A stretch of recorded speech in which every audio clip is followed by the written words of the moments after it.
Pues vamos a pasar al estudio de la palabra en este día, en esta tarde, después de haber alabado a nuestro Señor y realmente hacerlo con el entendimiento, con el corazón, porque muchas de las veces en la religión, en las iglesias hoy en la actualidad, cantan, alaban, adoran a Dios, pero no viven, tristemente no viven lo que ellos cantan. Pero el día de hoy Dios quiere traer esa convicción y enseñarnos a vivir como a Él agrada, como Él quiere que vivamos. Y antes de comenzar con la palabra, vamos a ponernos en sus manos, vamos a pedirle a Dios ahí en tu lugar que te hable al corazón, que sean sus palabras y no las mías. Yo soy hombre limitado, pero Dios no, su palabra es viva y eficaz. Vamos a inclinar nuestro rostro, vamos a pedirle a Dios que nos hable. Padre, en el nombre de Jesús, Señor, hoy te pedimos que tú nos hables, Señor. Estamos necesitados de tu palabra, estamos necesitados de tu espíritu, Señor. Yo te ruego que no sean mis palabras, Señor. Yo soy hombre, Dios, pero tú eres Dios, tú eres el que cambia las vidas, tú eres el que transforma el corazón, Señor. El que cambia la mente, Dios, el que hace volver al hombre a tus pies, bendito Dios. El día de hoy, a través de tu palabra, ven a infundir fe, Señor. Ven a infundir, Señor, obediencia, Señor. Padre, porque es tiempo de buscarte y es tiempo de entregar nuestra vida a ti, Señor. Hoy te lo rogamos, Padre, háblanos en el nombre de Jesús. Amén, Señor. Amén. Pues bien, si traes tu Biblia la puedes abrir, si no, en la pantalla van a estar apareciendo los textos. El tema que vamos a ver el día de hoy se llama, puesto que tenemos tales promesas, y vamos a entender qué son las promesas de Dios, vamos a comprender cómo podemos heredar las promesas de Dios, para que podamos vivir sobre esta tierra mientras Él viene. Y la siguiente pregunta también es, ¿puedo yo confiar en las promesas de Dios? El día de hoy vivimos en un tiempo muy complicado, muy difícil, en un tiempo donde el mundo está sufriendo aflicción, donde el mundo está atravesando una situación muy difícil. Y para esos tiempos nosotros necesitamos algo firme, necesitamos algo que nos mantenga estables, nos mantenga confiados, nos mantenga esperanzados, y esas son las promesas sólidas de Dios. Pero quiero aclarar que no para todos, ¿verdad?, sino para los que temen a Dios, para los hijos de Dios, son las promesas. Ellos pueden alcanzar las promesas, y Dios quiere darle las promesas a todos los hombres, porque lo dice su palabra. Dice la Escritura en 2 Corintios 7:1, dice: así que, amados, dice, puesto que tenemos tales promesas, limpiémonos de toda contaminación de carne y de espíritu, perfeccionando la santidad en el temor de Dios. Dice la palabra: así que, amados, dice, puesto que tenemos tales promesas, limpiémonos de toda contaminación de carne y de espíritu, perfeccionando la santidad en el temor de Dios. El apóstol Pablo escribe con gran solicitud a aquellos santos hermanos que estaban en la iglesia de Corinto, ¿sí? Si tú lees, son 2 cartas dirigidas a aquella iglesia que estaba en Corinto. Y el apóstol Pablo se identifica como el autor de esas cartas. Es primera y segunda carta de Corintios, y muy probablemente con su hijo en la fe, Timoteo, y fue escrito entre los años 54 y 57 después de Cristo, ¿sí? ¿Desde dónde Pablo escribe esta carta, tanto como la primera como la segunda? muy probablemente Pablo, según los historiadores, estaba en Macedonia, en la ciudad de Filipos. Desde ahí Pablo escribe la primera y la segunda carta a los Corintios. Entonces el apóstol Pablo escribe con gran solicitud palabras de exhortación, palabras de consuelo.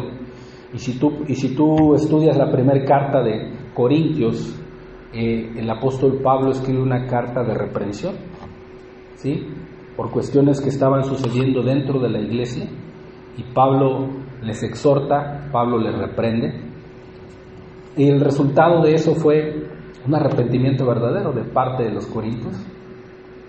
Entonces, la iglesia de Corinto, Pablo la fundamenta en el Evangelio, aproximadamente en el año 52, cuando Pablo visitó en su segundo viaje misionero, en aquel entonces, ¿sí?, fue que permaneció en aquella ciudad. Él tuvo una revelación de parte de Dios y le dijo, levántate y habla y no calles, porque he aquí yo tengo mucho pueblo en esta ciudad. Y esa revelación la recibió Pablo de parte del Señor Jesucristo. Y estuvo ahí, permaneció en esa ciudad por casi 2 años. La primera vez que se le permitió quedarse en el lugar que él deseara, ¿sí?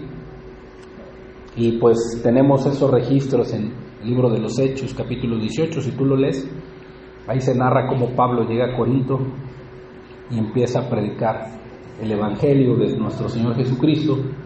Entonces, el apóstol Pablo en su segunda carta expresa su alivio, expresa su gozo de que los corintios habían recibido, en primer lugar, una carta severa, una carta de reprensión. Y cuando Dios nos reprende, cuando Dios nos exhorta, cuando Dios aún le marca el pecado a una persona, es por amor, porque sabe que si esa persona permanece en sus pecados, permanece en el pecado, en la práctica del pecado, Dios sabe que se va a perder. Y dice la Biblia que es mejor reprensión manifiesta que amor oculto. Entonces Pablo viene en su primera carta, una carta severa, reprende a los corintios y Pablo se goza porque se vuelven a Dios, la mayoría de la iglesia que estaban en aquel entonces, ¿sí? Esta carta también, la primera carta, se refiere a asuntos que estaban dividiendo a la iglesia en aquel entonces. Había contiendas, había disensiones, había murmuraciones entre ellos, y Pablo les escribe también acerca de eso. Les dice, ¿acaso está Cristo dividido? Ahorita en las iglesias nominales, las iglesias que se dicen ser cristianas, eso es lo que abunda. Abunda la murmuración, abunda la crítica, abunda las contiendas, abundan los chismes, abundan los pleitos entre los hermanos. ¿Y será eso de Dios? No es de Dios. Cuando Cristo dejó un mandamiento, que nos amemos los unos a los otros, nos sirvamos los unos a los otros por amor. Entonces Pablo vuelve a la iglesia, con la primera carta, al amor, al Evangelio de Cristo, ¿sí? Y les dijo Pablo, esto quiero saber de vosotros, que solamente Jesucristo esté en vuestros corazones como crucificado. Porque sabía Pablo que estando esa convicción en el corazón de los creyentes, ellos nunca se iban a apartar. Solo quiero saber eso de vosotros, decía Pablo. No quiero saber de contiendas, no quiero saber de divisiones, no quiero saber de ningún otro asunto, solo a Jesucristo crucificado en tu corazón. Porque ese es el Evangelio. Entonces Pablo les escribe así que, amados, dice, puesto que tenemos tales promesas. Ahorita vamos a explicar qué promesas son, ¿sí? Pablo, al gozarse, dice, en saber que la mayoría de los corintios se habían arrepentido, les anima y consuela en recordarles que el Señor, y es para nosotros también, ya nos ha dado, hermanos, preciosas y grandísimas promesas, por las cuales nosotros podemos confiar en un atributo muy grande de Dios. en su fidelidad. En su fidelidad. Dios ya nos ha dado esas promesas. No es que las va a dar, sino que no, ya están dadas. Y lo confirma el apóstol Pedro en su epístola.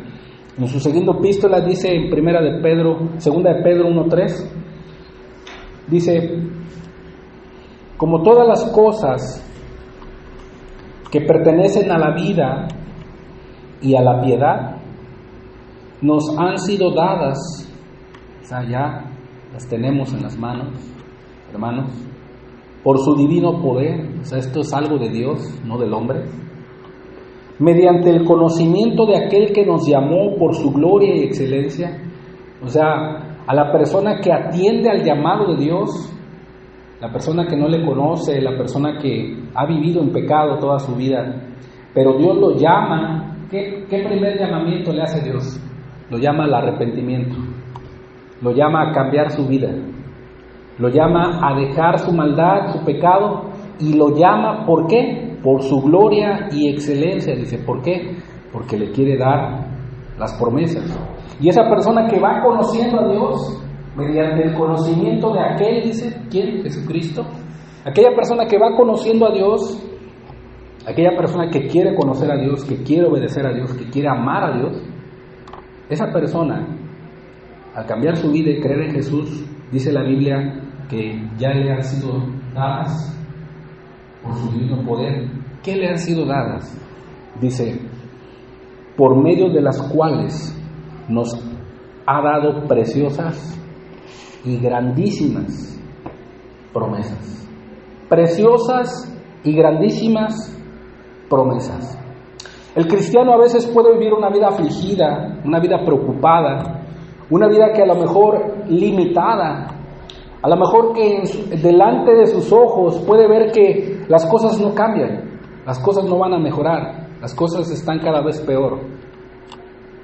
¿Por qué podemos llegar a pensar así? Y eso nos invade de miedo. ¿Qué va a pasar con mis hijos? ¿Qué va a pasar con mi familia? ¿Qué va a pasar con esta tierra, con lo que está aconteciendo a nuestro alrededor? Para esos grandes problemas y aflicciones y miedos necesitamos grandes y preciosas promesas, sólidas, para nosotros poder caminar confiando en esta tierra. Y mucha gente no conoce las promesas de Dios. Por ejemplo, los padres a veces están preocupados por sus hijos, porque se apartan o porque no se salvan. Pero esas personas, si conocen a Dios y conocen las promesas de Dios e indagan en la Escritura, y esas personas viven una vida en santidad, agradando a Dios, ellos tienen las promesas de Dios. La promesa de Dios ha sido: instruye al niño en su camino, aun cuando fuere viejo no se apartará de él. Pero ¿cuál es la condición? Instruir, enseñar, amonestar, disciplinar, amar, dar ejemplo a nuestros hijos.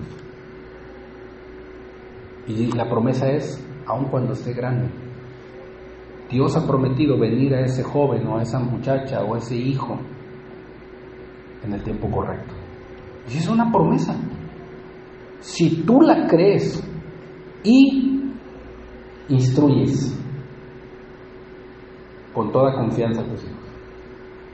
Entonces, ante los problemas y las dificultades, por ejemplo, ahorita, en la actualidad, mucha gente se enferma, mucha gente tiene gripa, mucha gente tiene dolor de huesos, mucha gente adquiere el coronavirus, mucha gente se infecta de muchas cosas. La promesa es, dice la palabra, que muchas son las aflicciones del justo, pero de todas ellas le librará Jehová. Entonces necesitamos nosotros en esta vida grandes y sólidas promesas para nosotros poder caminar con Dios, para poder caminar confiados. Tristemente la mayoría de las personas no las conocen. No puedes saborear una promesa de Dios cuando no estás en una aflicción muy fuerte. Pero cuando estás en una aflicción y un problema muy fuerte y conoces las promesas de Dios, las promesas de Dios son un bálsamo para tu vida, son un sostén. un sostén. Por ejemplo, hay muchos matrimonios o muchas mujeres que no pueden tener hijos. No pueden tener hijos. Y anhelan tener un hijo. ¿Sí? Hay una promesa.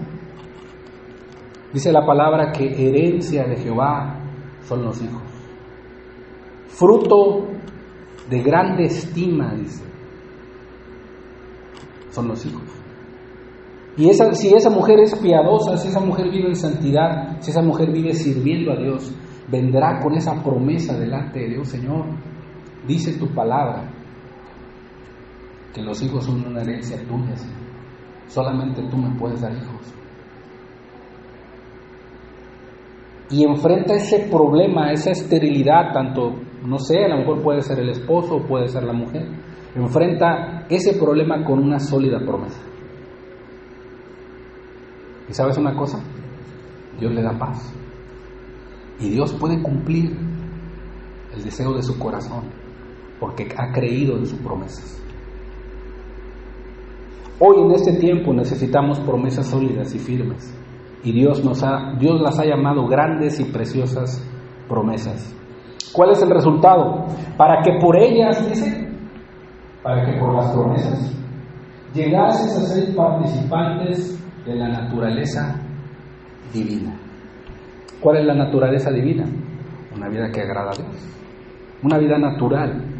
Una vida que vives en el Espíritu. ¿Sí? No me estoy refiriendo a una vida en pecado, porque los que practican el pecado, dice la Biblia, que no son hijos de Dios, son hijos del diablo. Y son palabras fuertes, lo dice la palabra. Pero los que viven una vida agradando a Dios son participantes de la naturaleza. Y Dios les ha dado grandes y preciosas promesas. Entonces, podemos llegar a preguntarnos, ¿qué es una promesa? ¿Cómo puedo heredar las promesas de Dios para mi vida? ¿Puedo confiar realmente en la veracidad de las promesas de Dios? Vamos a ver un significado. ¿Qué es una promesa? Bíblicamente, la palabra promesa bíblicamente se puede definir de la siguiente manera. Una promesa, fíjense, es la seguridad convincente que Dios otorga a su pueblo. ¿Sí? De modo que puedan caminar por fe mientras esperan que Él actúe y obre en favor de ellos. Esa es una promesa. Es una convicción, es una seguridad que Dios otorga a su pueblo. O sea, tú puedes decir confiadamente, Señor, tú has prometido esto en mi vida. ¿Y cómo estoy seguro de eso? Porque lo dice tu palabra. Y por cuanto creo en tu palabra, yo sé que tú eres fiel, Señor. Pero Dios mío, hay un problema en mi vida. Yo te pido la promesa, Señor, pero a veces quiero que sea en mi tiempo.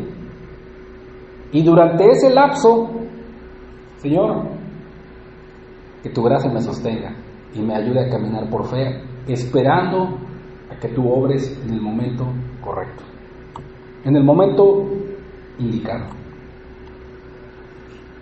Entonces, una promesa es la seguridad convincente que Dios otorga a su pueblo para que puedan caminar por fe mientras esperan que Él actúe y obre en favor de ellos. Una definición general de una promesa es una declaración de lo que hará una persona. O sea, Dios lo ha declarado que va a hacer esto en tu vida. Él lo va a hacer. ¿Qué tienes que hacer tú? ¿Qué tengo que hacer yo? Esperar y confiar en Él. Eso es. Pero ahí el problema. Ahorita lo vamos a ver. Normalmente una promesa conlleva a una consecuencia positiva confiable. ¿Sí? Positiva y confiable. Entonces, si existe una promesa, creemos que pasará algo bueno. ¿Sí? Cuando tú conoces la infinidad de promesas que hay en la Escritura, ¿sí?, se te viene a la mente que algo bueno va a suceder. Te da esperanza. ¿Sí? Pero si en el ambiente se encierra o se cierne algo negativo, algo pesado, algún presentimiento que en determinado momento te lleva al miedo o al temor, no lo llamamos promesa, lo llamamos amenaza. Nos sentimos amenazados, acechados, como por ejemplo cuando te sientes muy tentado, o cuando el diablo te acecha tu mente y te hace una invitación al mundo, al pecado. Te sientes amenazado, acechado, ¿verdad? Entonces, lo que Dios entiende y nosotros debemos de comprender también es que la promesa es el carácter de la persona quien promete. Esa es la garantía. ¿Sí? Por ejemplo, como padres podemos prometerle a nuestros hijos tales cosas, pero muchas de las veces fallamos. O cuando tu padre te prometió algo y no lo cumplió, ¿qué pasó? Te desilusionaste. Y a veces eso define el carácter de la persona. Pero en este caso aquí es Dios. Y la promesa que Dios da define el carácter de quien promete y es la garantía de la promesa. ¿Dios se equivoca? Dios no se equivoca. ¿Dios es perfecto? Dios es perfecto. ¿Sí? Entonces, el modo en que nos relacionamos con Dios está determinado y muchas de las veces en gran medida por lo que hacemos con sus promesas. Dios quiere darte las promesas y cumplir el deseo de tu corazón, pero a veces, muchas de las veces, nosotros mismos echamos a perder las promesas o echamos a perder lo que pedimos a Dios. ¿Por qué? Porque pedimos para gastar en nuestros deleites, pedimos mal, y Dios sabe eso. Dios sabe que en ese momento que tú le estás pidiendo y que tú quisieras las cosas ya en ese momento, Dios sabe que tú no estás preparado para recibirlo. Y Él te dice, espera, tranquilo, tranquila, quiero formar algo en tu vida, para que el cumplimiento de mi promesa en tu vida sea de gran bendición para ti. Pero es ahí donde nosotros empezamos a dudar, empezamos a temer, empezamos a ver el carácter de Dios como que distorsionado, pero no, el carácter de Dios es perfecto, perfecto. Y por cuanto nos ha dado grandes y preciosas promesas, sus promesas se cumplen. Entonces, de esa manera, lo único que se interpone entre nosotros y lo que Él ha prometido es un lapso de tiempo. Yo sé que a lo mejor le has pedido algo a Dios y no ha llegado. Yo te invitaría a que fueras a la Biblia y buscaras una promesa. Una promesa. No solo en pedir, no, sino que tengas una base firme y fundamental en la Biblia de que esa promesa es para ti. Es para ti. ¿Cómo puedo saber yo que una promesa es para mí? Por ejemplo, Dios le prometió a Abraham que sería padre de naciones y Dios le bendeciría con muchísima multitud. Esa promesa tú no la puedes tomar porque no es para ti, ¿verdad? Esa es una promesa individual fue para Abraham, para ciertas personas. Y nada más para él se menciona en la Biblia. Dios le prometió eso. Pero ahora, ¿cómo sé que una promesa es para mí? Bueno, cuando tú la ves en repetidas ocasiones en la palabra. Por ejemplo, Dios le dijo a Josué, Le dijo a Moisés: mi presencia irá contigo y te daré descanso. En Éxodo 33. Si tú lees ese capítulo, es la promesa de la presencia de Dios. Y luego se lo dice a Josué: y Jehová va delante de ti, dice, Él estará contigo. No temas ni te intimides. Y luego dice, profetiza Isaías: no temas porque yo estoy contigo. No desmayes porque yo soy tu Dios. Y luego Jesús en el Nuevo Testamento dice: he aquí yo estoy con vosotros todos los días hasta el fin del mundo. Qué promesa tan grande su presencia. Es una promesa para mí, es una promesa para mí. Dijo Jesús: donde dos o tres estén reunidos en mi nombre, ahí estoy yo con ellos. ¿Sabes cuál es el problema? Que nosotros no lo creemos, que somos incrédulos. Porque está muy fuerte el problema, porque está muy fuerte el conflicto entre mi esposa y mi esposo, entre mis hijos y yo, entre mis compañeros de trabajo, entre los problemas económicos, la enfermedad está muy fuerte y dudo de la presencia de Dios. ¿Por qué? Porque no la siento. La presencia de Dios no es sentimientos, es una convicción. He ahí el grave problema. Si tú te dejas llevar por lo que sientes, pues cuando no sientas gozo o alegría, pues vas a decir que Dios no está ahí. Y eso no es. Sino, Señor, pues no siento nada, Dios. Estoy bien metido en una enfermedad, Señor, pero yo sé que tú estás conmigo. Estoy convencido de eso. Es una promesa universal para nosotros. Y de esa manera, el miedo se disipa. Y el problema es que en ese lapso de tiempo nosotros podemos titubear del carácter de Dios. El momento más difícil para seguir confiando en las promesas de Dios es el que se media entre el creer en sus promesas, que a veces es muy difícil. La gente no cree en las promesas de Dios, y si las creen, las creen a su manera.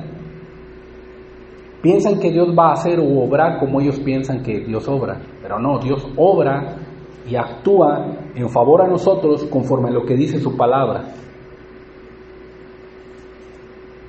Entonces, el problema está en el tiempo de creer sus promesas y recibir el cumplimiento de ellas. Ahí está el problema. Hoy creo, mañana o en algún momento del futuro recibo. ¿Cuándo? No lo sé. ¿Cómo? Tampoco. ¿Dónde? Menos, Señor, pero yo sé que tú tienes el tiempo correcto indicado. Porque tú lo has prometido en tu palabra, Señor. Y en eso descanso. En eso descanso. En esta distancia, nosotros, ¿cómo podemos enfrentar eso? Para que la promesa de Dios se cumpla en nosotros. Debemos de caminar por fe. ¿Y qué significa caminar por fe? Significa caminar seguro de que Dios me ayudará en cualquier momento o circunstancia de mi vida. Eso es caminar por fe. Por eso Habacuc dice: mas el justo por la fe vivirá. Por eso Hebreos 10 les dice: mas el justo por la fe vivirá. Romanos también lo dice: mas el justo por la fe vivirá. O sea, caminará seguro, porque Dios está con él, porque tiene las promesas de Dios. Pero ese problema a veces surge en nuestro corazón, porque el tiempo o lo que esperamos recibir no lo recibimos. Es la parte más difícil de esperar la promesa de Dios y la respuesta. Es el tiempo más difícil. E incluso es más complicado cuando la espera va acompañada de más problemas y problemas y problemas y contratiempos. ¿Por qué? Porque no caminamos por fe. Debemos de caminar por fe. Estar seguros en las promesas de Dios. Si tú eres una persona que teme a Dios, eres una persona que vive en santidad, que hoy la gente no cree que se puede vivir en santidad. Si eres una persona que ama a Jesús, es una persona que vive una vida piadosa, tú debes de caminar seguro, confiado en Dios. Pero si tú eres una persona que practica el pecado, que le da lugar al diablo, que ama al mundo, que no ha rendido su vida a Dios, no puedes obtener las promesas de Dios. Primero Dios te manda a que te arrepientas, a que cambies tu vida. En palabras sencillas, Dios hará, fíjate, y grabemos esto en nuestro corazón. En palabras sencillas de una promesa, Dios hará lo que ha prometido sin fallar. Sin fallar. En ese lapso de tiempo, en el cumplimiento de la promesa, Dios no va a fallar. Los que podemos fallar somos nosotros.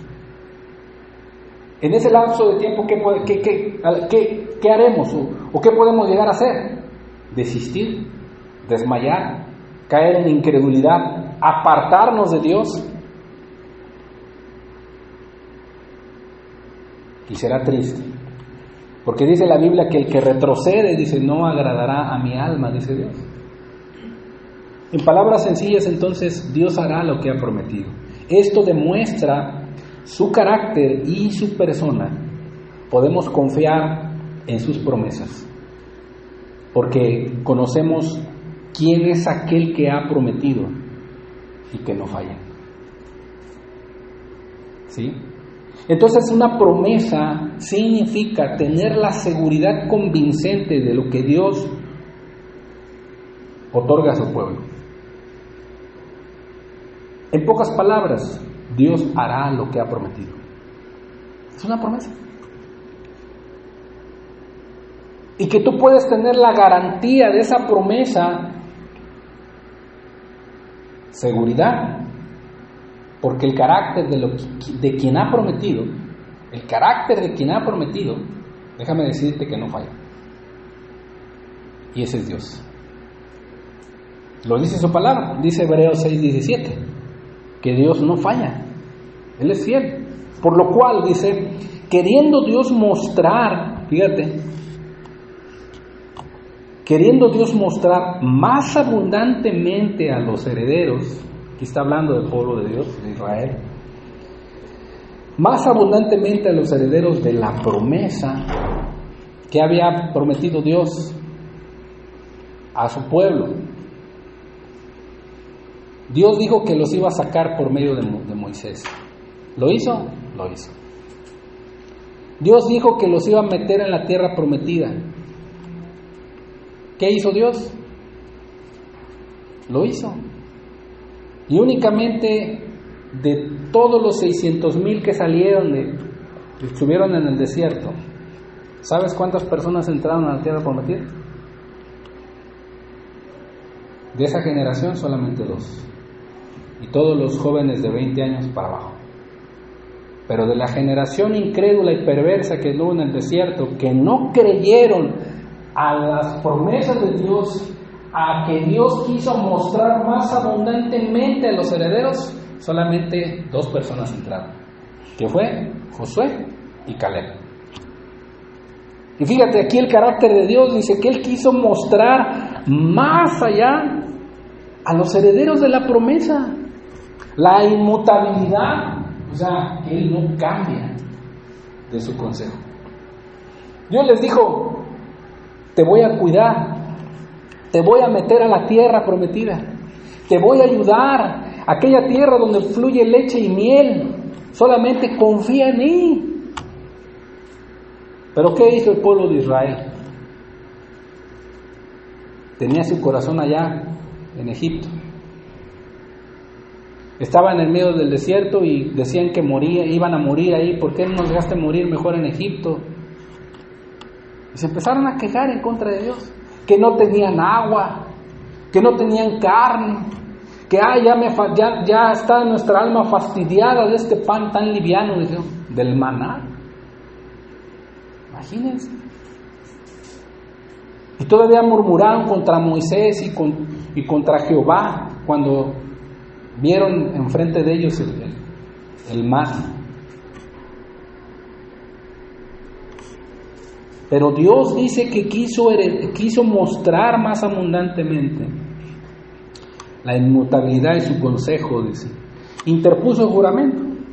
Dice, para que por dos cosas inmutables. Dos cosas inmutables. ¿Cuáles? Dios que no cambia, que no falla, y sus promesas. ¿Sí? ¿Cómo no podemos confiar en sus promesas? Claro que podemos confiar. Por dos cosas inmutables, dice, en las cuales es imposible, o sea, algo que no sucederá, que Dios mienta. ¿Qué debemos tener? Tengamos un fortísimo consuelo los que hemos acudido para agarrarnos, eso quiere decir así, para agarrarnos de la esperanza puesta delante de nosotros. Dios ha prometido llevarte al cielo. Dios ha prometido regresar por ti, que estás amando su venida. Agárrate. Es imposible que Dios mienta. Fortalécete en esa esperanza puesta delante de ti. Es para aquellos a los que aman su venida. ¿Quiénes son los que aman la venida de Cristo? Pues aquellos que le temen, aquellos que obedecen, aquellos que le sirven, aquellos que viven para Él.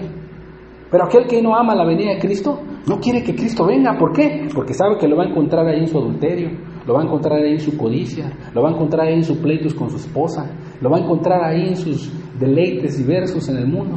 Ahí los va a encontrar. Ahí los va a encontrar robando, ahí los va a encontrar metiendo facturas bajo el agua, ahí los va a encontrar fornicando, ahí los va a encontrar en la borrachera, ahí los va a encontrar codiciando a la mujer ajena. Ahí los va a encontrar. Por eso no quieren que Dios venga. Pero tú que amas al Señor y que tienes esa esperanza, Dios te consuela con esto y Dios no miente. Dios no falla. Si Dios no falla, sus promesas no fallan. Él es fiel. Por eso Pablo, cuando le escribe a los Corintios en el capítulo 7, les dice, puesto que tenemos tales promesas, y vemos que una promesa de Dios es la garantía del carácter de quien promete. Ahora el problema será, o la pregunta será, ¿tú crees en las promesas de Dios?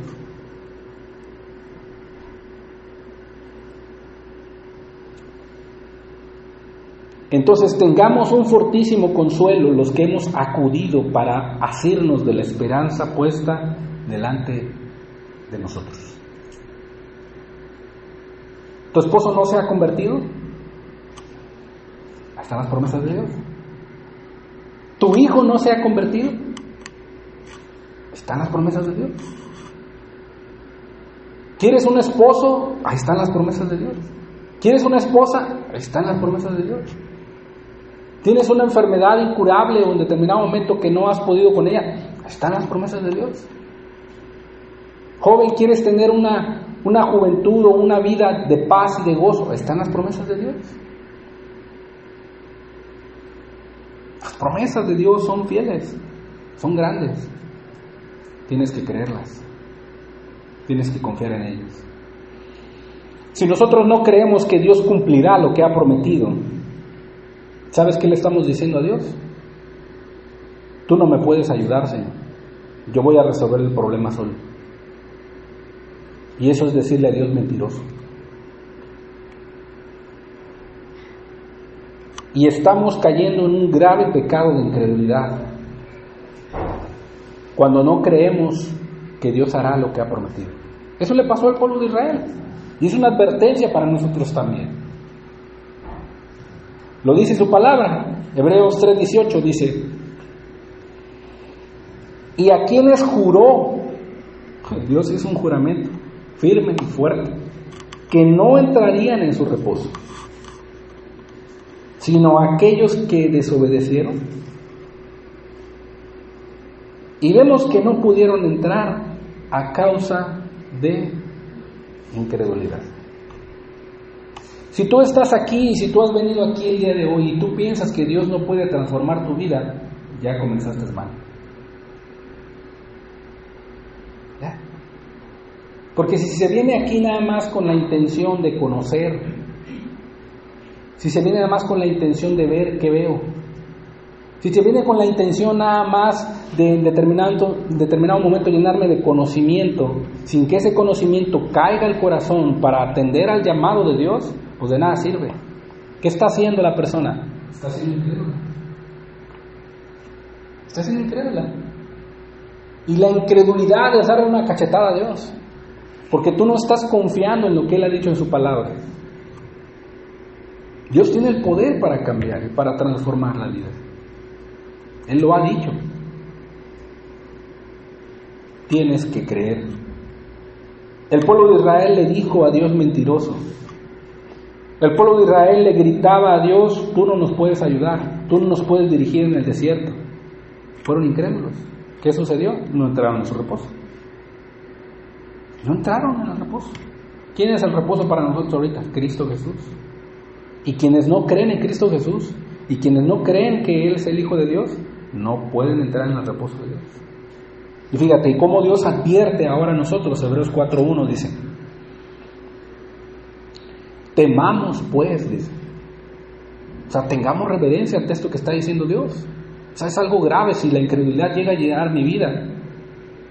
Y de no llegar a confiar en Dios, temamos pues, dice, no sea que permaneciendo, ¿qué? Aún la promesa de entrar en su reposo, alguno de vosotros parezca no haberle alcanzado. Hermanos, qué tremenda palabra, hermano.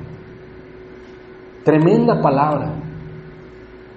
¿Y sabes qué es lo que te va a llevar a confiar en su promesa? El temor a Dios. Temamos pues, dice. Porque aún, dice, permaneciendo aún la promesa de entrar en su reposo, Dios ha prometido darte reposo, hermano.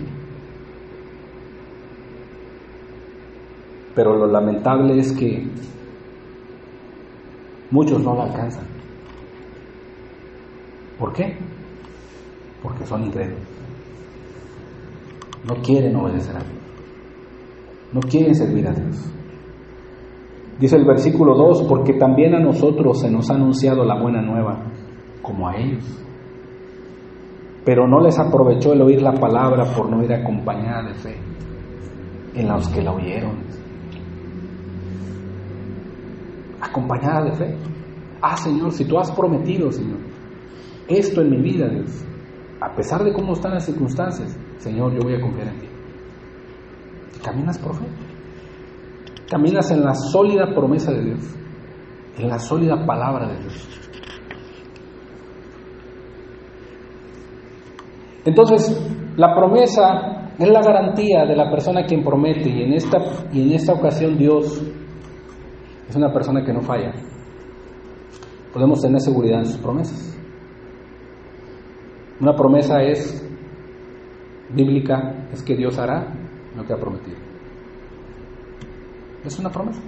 Ahora, ¿cómo puedo heredar las promesas de Dios? ¿Cómo puedo heredar yo las promesas en mi vida? Ya vimos que es una promesa. Ahora, ¿cómo puedo heredar esas promesas? La palabra del Señor nos da la respuesta. Segunda de Corintios 7:1 dice la Biblia: así que, amados, dice, puesto que tenemos tales promesas, o sea, ya vimos que es una promesa.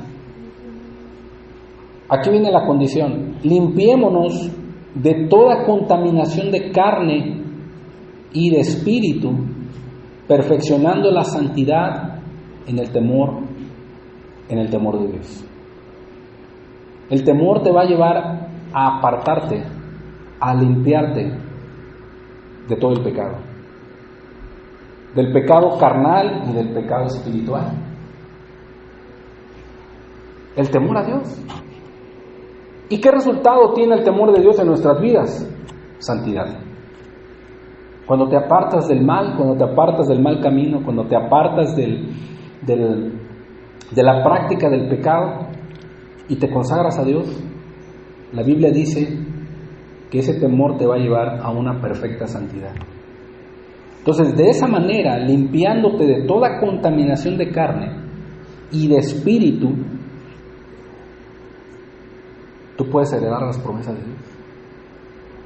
Pablo enumera en las epístolas a los Gálatas, a los Colosenses y a los Efesios, enumera la lista de tan graves pecados, tanto carnales como espirituales, para que el hombre pueda apartarse de ellos, alejarse de ellos. Pero es que, hermano, es muy difícil dejar el pecado. No puedo dejar de ver la televisión, hermano. No puedo dejar de enojarme. No puedo dejar de pelear con mi esposa, con mi esposo. Le grito mucho a mis hijos. Es muy difícil. Es difícil porque no temes a Dios.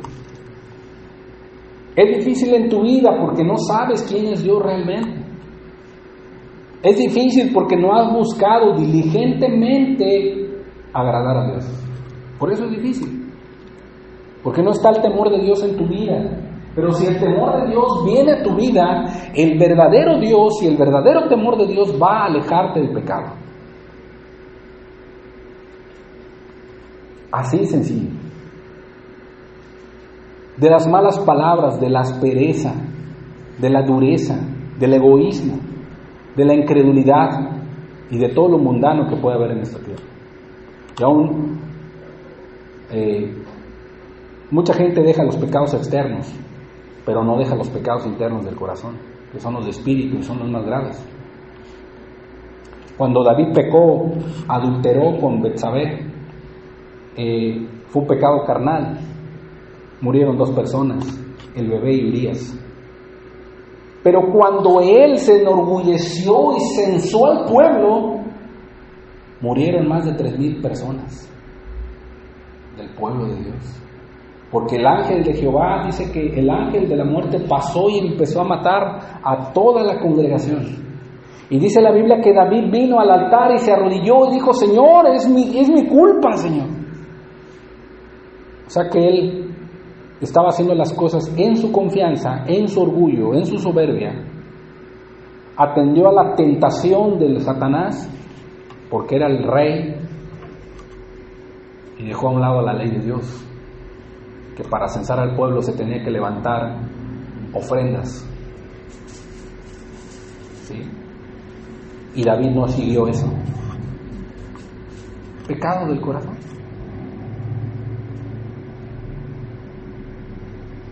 Gálatas 5:19 dice la Biblia: y manifiestas son las obras de la carne, que son adulterio, fornicación, inmundicia, lascivia, idolatría, hechicerías, enemistades, pleitos, celos, iras, contiendas, disensiones, herejías, envidias, homicidios, borracheras, orgías y cosas semejantes a estas, de las cuales os amonesto, dice Pablo, como ya lo he dicho antes, que los que practican, quienes viven en ellas, quienes las hacen, quienes se complacen, quien aún se deleitan en los que las practican, dice, no heredarán el reino de Dios. No heredarán el reino de Dios.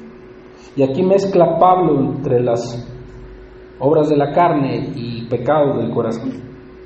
El adulterio es una obra de la carne, la fornicación es una obra de la carne, la inmundicia es una obra de la carne. ¿Sí? La lascivia es un pecado del corazón porque surge de lujurias, de pasiones desordenadas. La idolatría es del corazón espiritual. Tal vez no tienes una imagen en tu casa, ¿verdad?, de la Virgen o de algún otro ídolo o de algún otro santo, pero pues tienes la tele o a lo mejor el internet, tu propio celular, el Facebook. Amas mucho eso. ¿Sí? Puede ser tu propia esposa, tu propio esposo, tus propios hijos.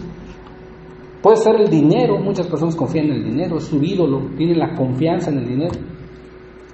Cuando se les quita el dinero y cuando se les quita todo eso, andan que se mueren. ¿Por qué? Porque es el problema del corazón. Y dice la Biblia que el que practica la idolatría no va a heredar el reino de Dios. ¿Sí? Hacen de las hechicerías idolatría también. De las enemistades. ¿Cuántas personas no viven enemistados con su esposa, con su esposo, con sus hijos, con sus vecinos? Y todo el tiempo viven enemistados con sus compañeros de trabajo. Y eso es un pecado grave. No me la hizo, al rato me la paga. No le voy a hacer caso. Y se la cobran. Así a la mala. Y están enemistados. Los esposos se acuestan y uno por un lado y el otro por el otro. Enemistados. Esas personas que practican eso, dice, los pleitos, los celos, las iras, contiendas. Pueden estar comiendo juntos como esposos o como amigos o como hermanos, pero dentro está el corazón. En el corazón está la contienda. Sí, aquí te tengo, pero no vas a ver, al rato te voy, vas a ver, me vas a pagar. Ahí está la contienda en el corazón.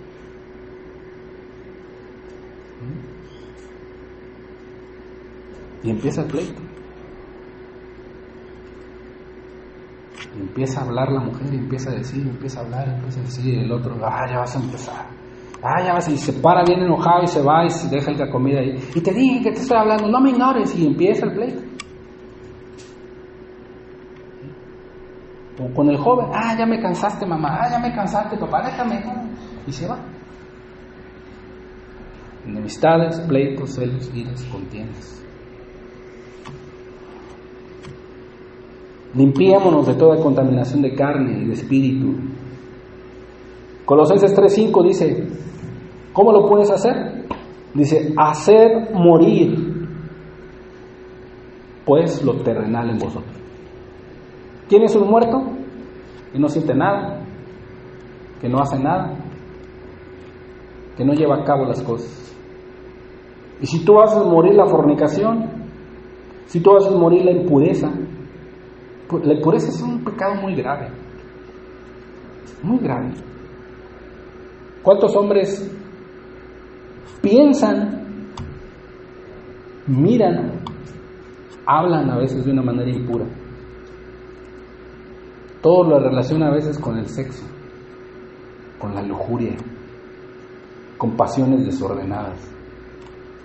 Y en su pensamiento nada más está la sexualidad, la lujuria. Ven a su esposa, aún a su propia esposa, como un objeto sexual. Ven a las mujeres allá afuera como un objeto sexual, no como una creación divina de Dios y que es digna de respeto. Están tan llenos de impureza en la mente. Dice Pablo a Tito, para los incrédulos y para los perversos, todas las cosas les son impuras. ¿Sí? Hasta su mente, dice Pablo, están corrompidas. Limpiémonos de toda contaminación de carne y de espíritu, pasiones desordenadas. Dios nos ha hecho con pasiones, hermanos, son normales en nuestras vidas. Pero cuando salen fuera del orden de Dios, se convierten en una pasión desordenada. Y a veces son muy difíciles. Solamente por la gracia y el poder de Dios puedes llegar a tener dominio propio. ¿Sí? Dios, dentro del orden, permite que nosotros podamos tener pasión. Pasión por algún deporte. ¿Te apasiona un deporte? Muchos les gusta el ciclismo, muchos les gusta el atletismo, muchos les gusta el básquetbol, muchos les gusta el fútbol, el béisbol. Y es una pasión, te apasionas. Recuerdo que yo era muy apasionado por el básquetbol, yo jugaba mucho básquetbol, pero yo ya me salía del orden. Por estar jugando básquetbol dejaba mis responsabilidades en casa con mi mamá. Ella me decía que fuera a traer leña o que barriera el patio, que llenara los tambos del agua, y yo por irme a jugar no lo hacía. O sea, ya mi pasión y mi desenfreno por ir a jugar, por ir a dominar, por ir a presumir mis jugadas, ya estaba fuera de orden. Ya estaba apasionado yo. O sea, Dios no me prohíbe jugar un deporte. No me prohíbe. Hoy en la actualidad ya no son los deportes, hoy en la actualidad son los videojuegos. Los jóvenes están tan entretenidos en los videojuegos que son esclavos y están apasionados con los videojuegos y dejan sus responsabilidades, ¿sí? Y eso los absorbe y nada más no juegan un día y están desesperados. Y no juegan 2 días y están desesperados. ¿Por qué? Porque son presos de eso. Y esa pasión ya se volvió un desorden. Y la Biblia dice que hagamos morir esas pasiones desordenadas. Por ejemplo, un joven, una muchacha tiene pasión, tiene ese deseo, esa naturalidad de atracción hacia la mujer o atracción hacia un varón y puede despertar alguna pasión. Pero la muchacha dice, no, yo sé que a Dios no le agrada el noviazgo, yo sé que me voy a aguantar hasta que me case y ahí dentro del matrimonio yo voy a disfrutar la pasión que Dios ha permitido. Y punto, se acabó. Por eso hay tantos matrimonios jóvenes ahorita que duran 1 mes, 2 meses y boom. Por eso los jóvenes ahorita no quieren compromiso con las mujeres. ¿Por qué? Porque es una pasión desordenada, que desde muy jóvenes, desde muy niños fueron alimentando. Y cuando probaron, cayeron en fornicación, despertaron una necesidad que es normal en el cuerpo, pero está fuera de orden. Y eso se le llama pasiones desordenadas. Por ejemplo, una muchachita de 15 años que tenga relaciones y que esté fornicando con un joven también de 15 o 16 años. Despertó una pasión que Dios había reservado hasta el día de su matrimonio, para que ahí en ese matrimonio se despertaran las pasiones y se satisfacieran. Pero esa muchachita y ese muchachito ya las destaparon. Ahora, ¿qué sucede con el cuerpo? El cuerpo empieza a pedir, ya es una necesidad. Y es algo muy terrible. Por eso hay muchachitas con uno, luego con otro, luego jóvenes también con una, con otra y con otra. La masturbación, la pornografía, y luego ya no les satisface eso. Ahora se meten con hombres, y luego con hombres con homosexuales, y con homosexuales se meten con animales.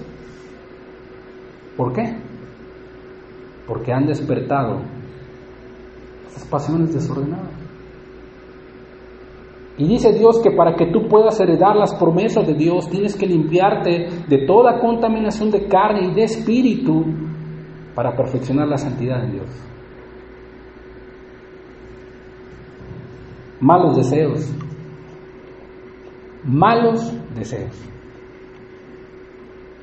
Un deseo es algo normal también. Todos estamos compuestos de deseos.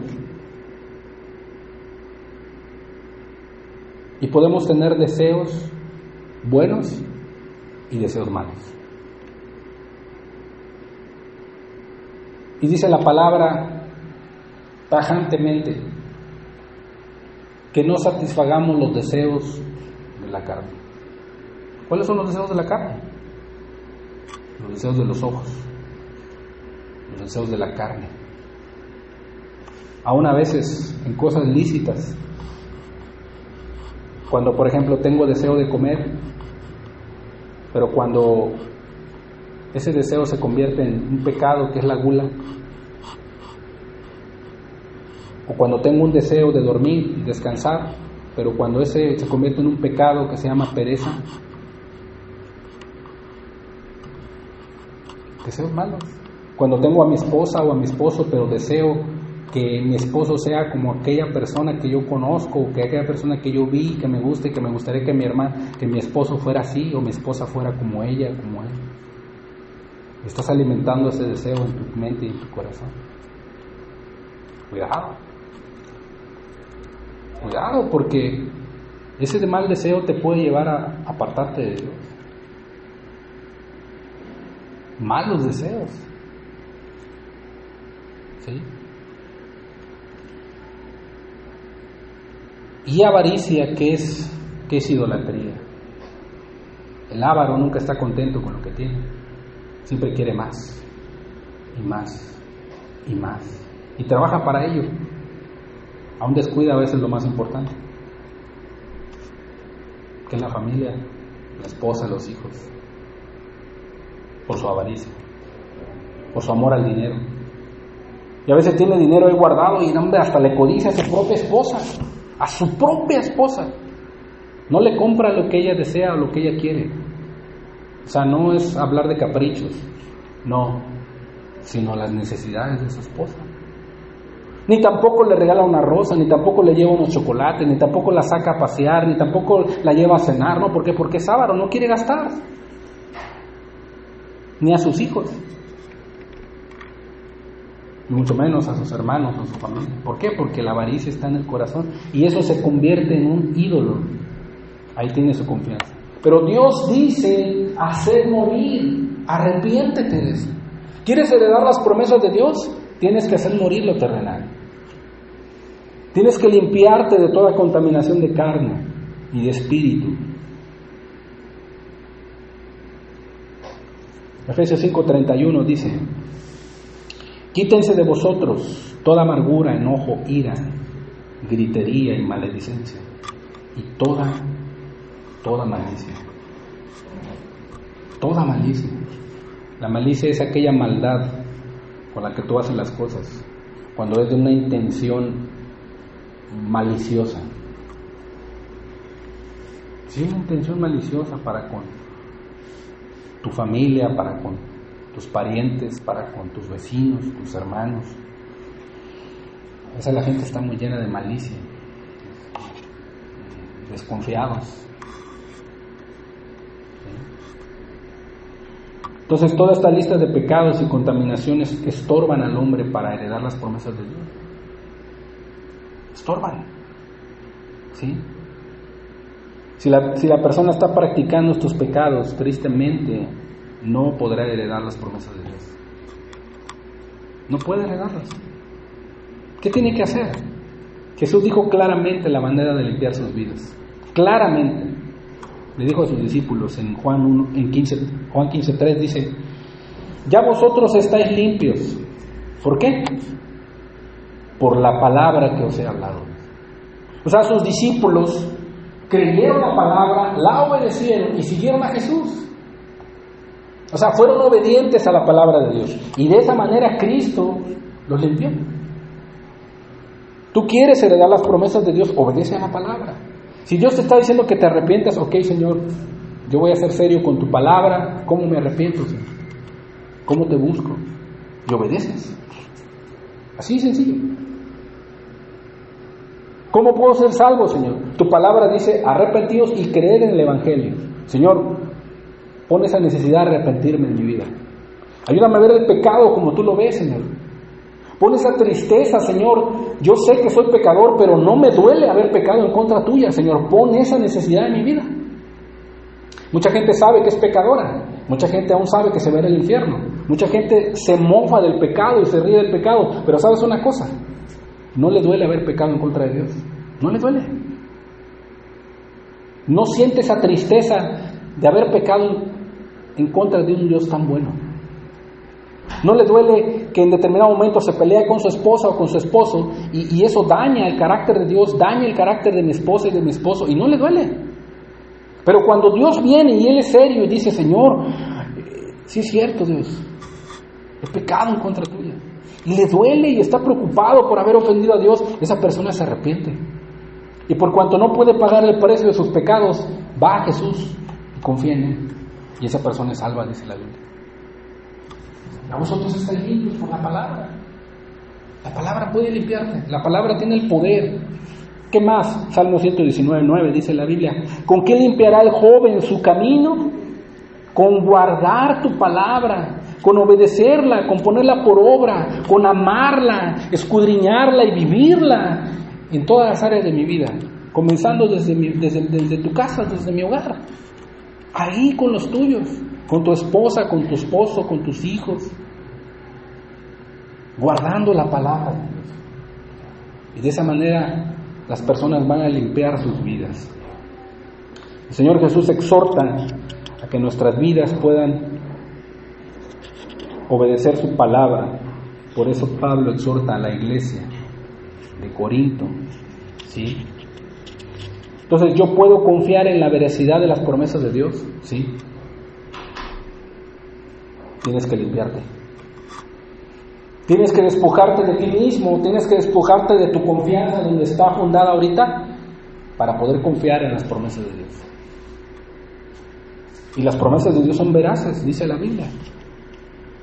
¿Sí? La respuesta es que si podemos confiar en las promesas de Dios, sí. ¿Por qué? Porque Dios es fiel. Dios es fiel. Dios es fiel. Un ejemplo muy grande es el ejemplo de Sara y Abraham. Hebreos 11:11 dice la Biblia: por la fe también la misma Sara, siendo estéril, dice, recibió fuerza para concebir y dio a luz aún fuera del tiempo de la edad, porque creyó que era fiel quien lo había prometido. Fíjate, Sara creyó a Dios. Dios le dijo que le iba a dar un hijo, ella creyó. ¿Cuándo? Ella esperó y Dios lo hizo. Recibió fuerza, aún siendo estéril, pero ella confió en Dios. Ella creyó en Dios, porque Dios era fiel. ¿Podemos creer en sus promesas? Sí, podemos creer. Hebreos 11:17 dice la Biblia: por la fe Abraham, dice, cuando fue probado ofreció a Isaac, y el que había recibido las promesas de ser heredero, de ser padre de naciones, de que Dios le iba a dar un hijo, el que había recibido las promesas, dice que ofrecía a su unigénito, habiéndosele dicho: en Isaac te será llamada descendencia. ¿Qué hizo Abraham? Pensando que Dios es, ¿qué? Poderoso para levantar aún de entre los muertos, en donde en sentido figurado también le volvió a recibir. ¿Podemos confiar en Dios? Sí. ¿Por qué? Porque es poderoso, porque no falla. Romanos 4:19 dice que Abraham no se debilitó en la fe al considerar su cuerpo ya como muerto, siendo casi de 100 años, ni en la esterilidad de Sara. O sea, era un problemón grande. Problemón grande. Tampoco dudó, dice, por incredulidad de la promesa de Dios, sino que se fortaleció en fe dándole la gloria a Dios. Y fíjate cómo estaba Abraham, plenamente convencido de que era también poderoso para hacer todo lo que había prometido. Hermanos, eso es lo que nosotros tenemos que hacer. Estar plenamente convencidos de que Dios es poderoso para hacer lo que ha prometido. ¿Qué tienes que hacer? Confiar en Él. ¿Qué tienes que hacer que aún no le conoces? Limpiarte de toda contaminación de carne y de espíritu, perfeccionando la santidad de Dios en tu vida. Si no, no podrás obtener las promesas de Dios. No podrás. Y ahora sí podemos entender lo que dice 2 Corintios 6:14, dice: no os unáis en yugo desigual con los incrédulos, porque dice Pablo: yo te doy las razones por las cuales no te puedes unir a un yugo desigual. No solamente es con el matrimonio, sino, por ejemplo, un hijo de Dios que tenga negocios muy íntimos con un incrédulo, no van a pensar de la misma manera. No van a pensar. Es muy probable que el cristiano, el hijo de Dios, en ese negocio sea traicionado o sea robado.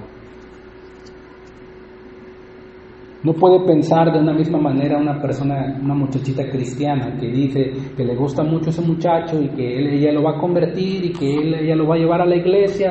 No.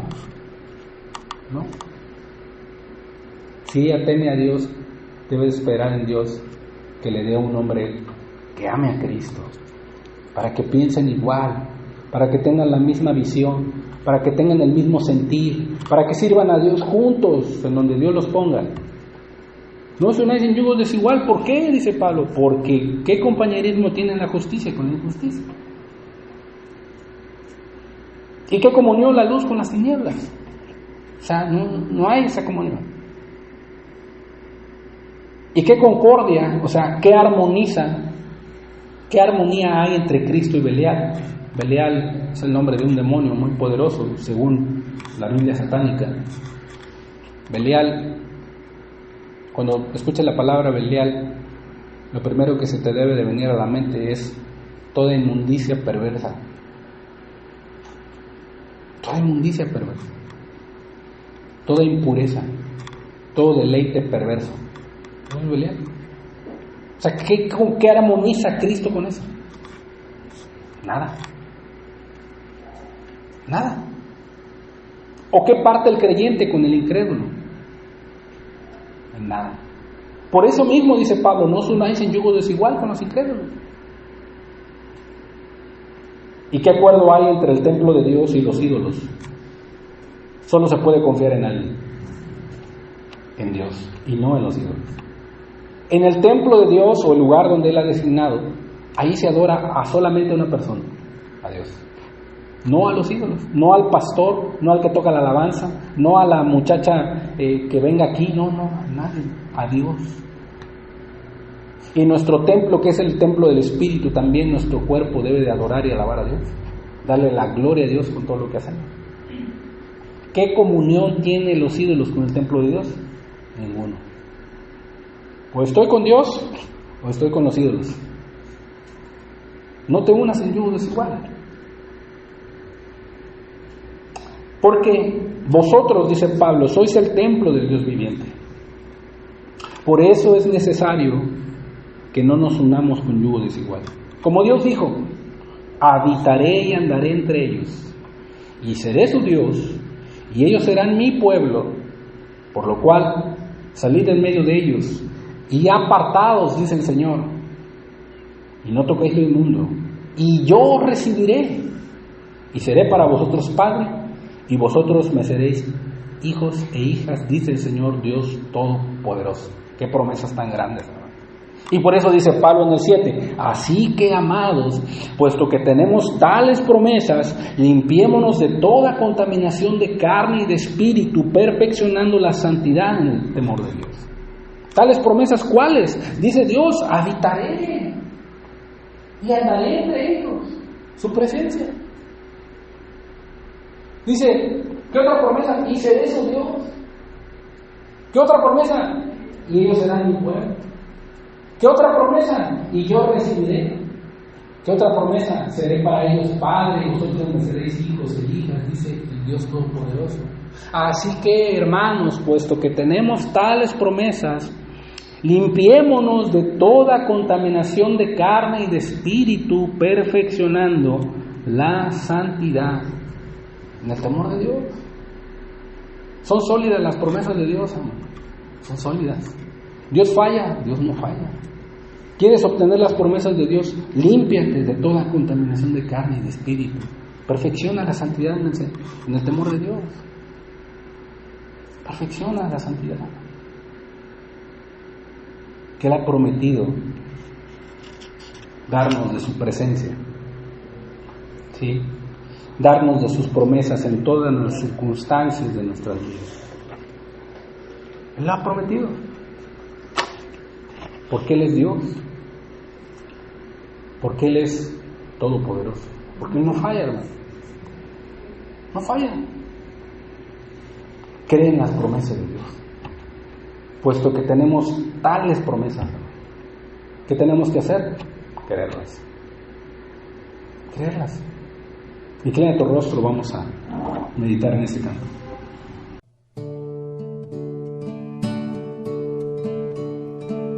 Señor Jesús, tú me llamaste para hacer tu obra, pero tan niño soy, pero tu palabra enseña que si diste a tu Hijo, como también no nos darás todas las cosas. Señor Jesús, tú me llamaste para hacer tu obra, pero tan niño soy. Pero tu palabra enseña que si diste a tu Hijo, como también no nos darás todas las cosas.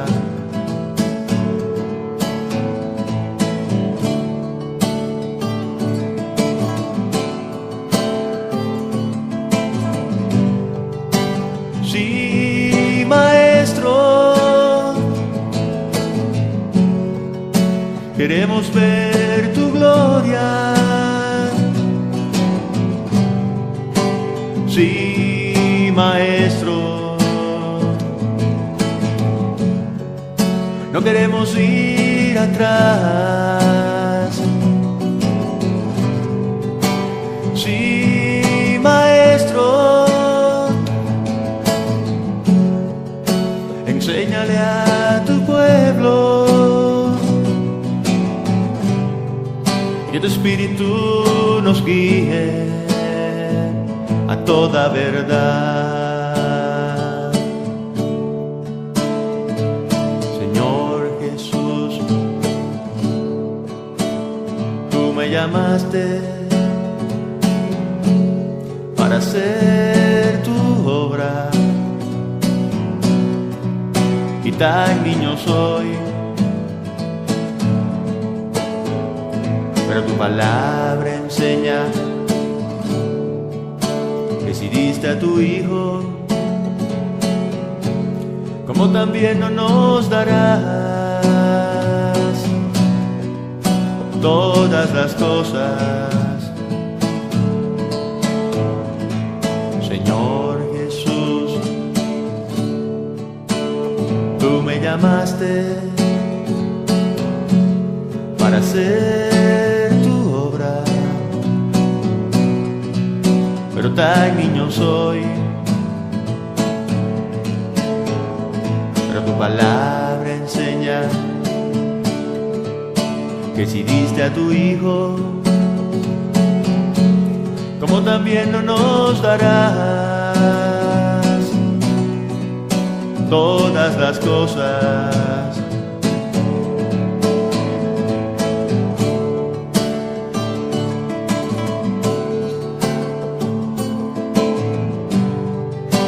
Sí, Maestro, queremos ver tu gloria. Sí, Maestro, no queremos ir atrás. Sí, Maestro, enséñale a tu pueblo, y que tu Espíritu nos guíe a toda verdad.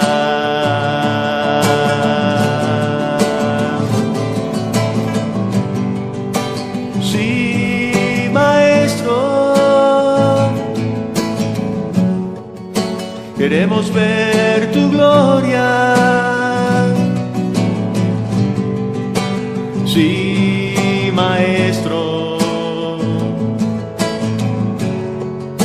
no queremos ir atrás. Sí, Maestro,